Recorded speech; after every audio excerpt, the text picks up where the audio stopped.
Vice President Sara Duterte nahulihan daw po ng mga armas. Ano itong nadiskubre na naman po mga sangkay?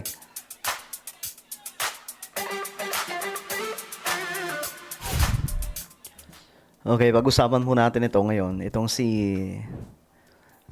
VP Sara. Kasi may balita po mga sangkay na may idadagdag daw po no, sa kanyang kaso sa impeachment ng mga ebidensya tungkol na naman po sa mga armas. Abay, pambihira.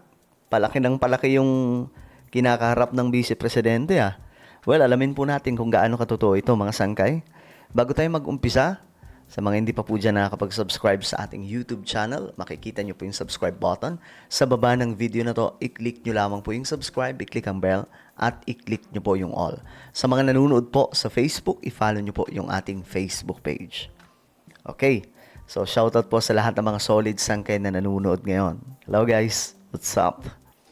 Comment down below hashtag solid sangkay kasama po ang inyong mga lugar para magkakilala-kilala po tayo. Okay, so eto na. Alamin po natin ito kung gaano katotoo itong mga sangkay. Kasi ayon po dito sa report,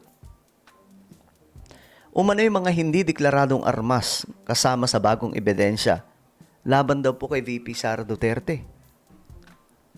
Pambihira ang mga sangkay. Nadiscover daw po ito.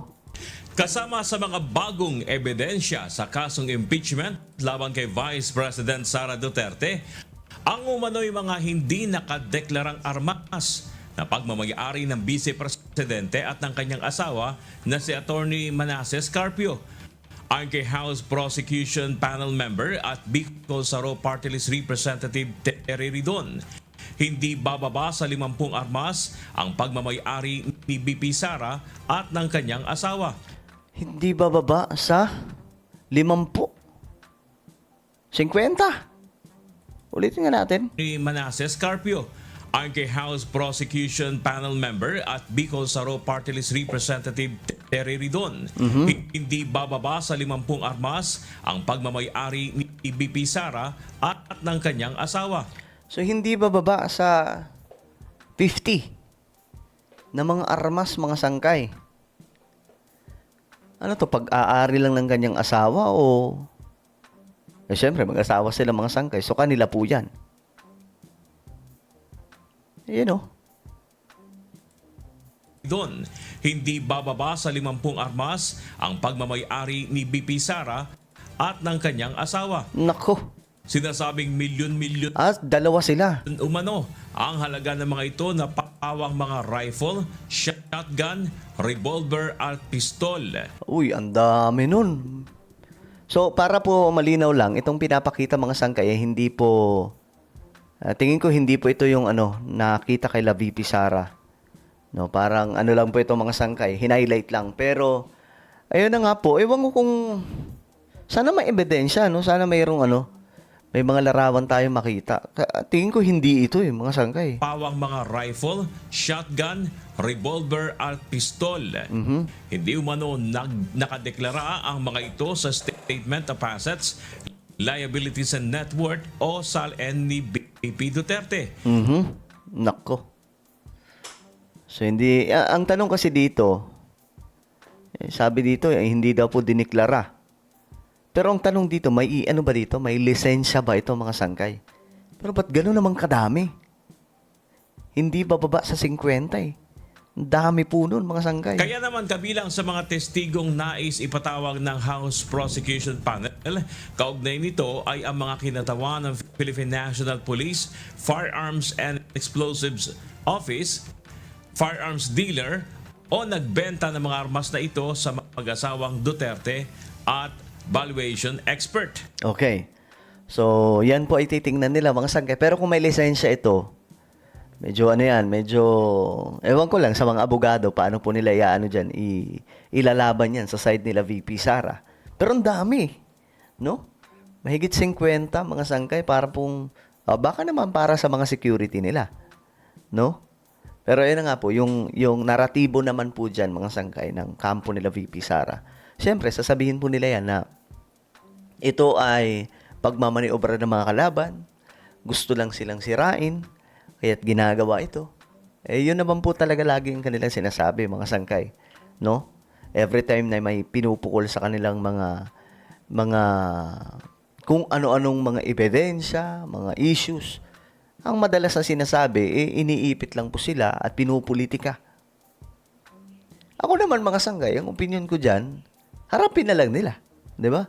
Di ba, dati, matindi pa po yung sinasabi ni VP Sara. Gusto niya daw talaga na magkaharap-harap sila sa impeachment. Pero kalaunan mga sangkay, inaasikaso ng kanyang mga lawyer na hindi po matuluyan siya sa pagkaka-impeach. Di ba? Biglang nagbago. Imbis na harapin. At kung ano-ano na lang yung sinasabi. Pero ito ngayon, bagong di ko alam kung ano to, propaganda ba ito or pwedeng ebidensya talaga mga sangkay. Pero magkakaalaman yan kung mayroon po talaga mga lisensya. Kasi kung may lisensya yan, medyo mahihirapan ilaban yan ng kabilang kampo. Halimbawa, itong kampo ng mga kongresista na nagpapa-impeach ngayon, mga sangkay. 'Di ba? Mahihirapan silang ilaban dyan. Pero ang isa sa mga magiging pambato naman, hindi diniklara sa SALN. No? Itong mga armas. Hindi diniklara. At isa sa tanong dyan, anong paggagamitan? Bakit ganun kadami? Kanila daw na mag-asawa eh. Pinakabagong ebidensya at testigo ito ng House Prosecution Team na kabilang sa isinumiting pre-trial brief sa Senate Impeachment Court.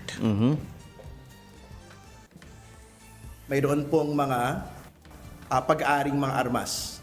Ayan Ang na. mag-asawang Duterte Carpio na nakalista po sa PNP Firearms Division. Ayun, nasa ano, so ibig sabihin mga sangkay, may lisensya nga po ito.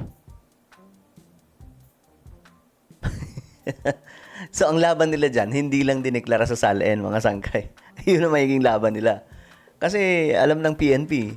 Na hindi po inilista sa Statements of Assets and Liability Net Worth. Ayun, yun lang ang laban doon, mga sangkay. Hindi yung walang lisensya. Kasi kung walang lisensya yun, mabigat yun. Yari si Sara doon. Documents ng ating pong pangalawang Pangulo sa kahit anong taon mula 2007 hanggang 2025. Yung pong pinakahuling lista. Nalinabas lang po ngayon pong linggo. I think pagpapalakas po ito doon sa punto ng unexplained wealth at SALN violations. Okay, so, ayun, mga sangkay. Well, may lisensya, alam ng PNP. Ang problema, hindi dineklara sa SALN. Well, anong inyong opinion tungkol dyan? Comment down below. Meron tayong YouTube channel. Ito po yung Sangkay Revelation. Hanapin nyo po ito sa YouTube ngayon din. Kapag nakita nyo na, i-click nyo po yung subscribe, i-click ang bell, at i-click nyo po yung all. Ako na po yung magpapaalam. Mag-iingat pong lahat. God bless everyone.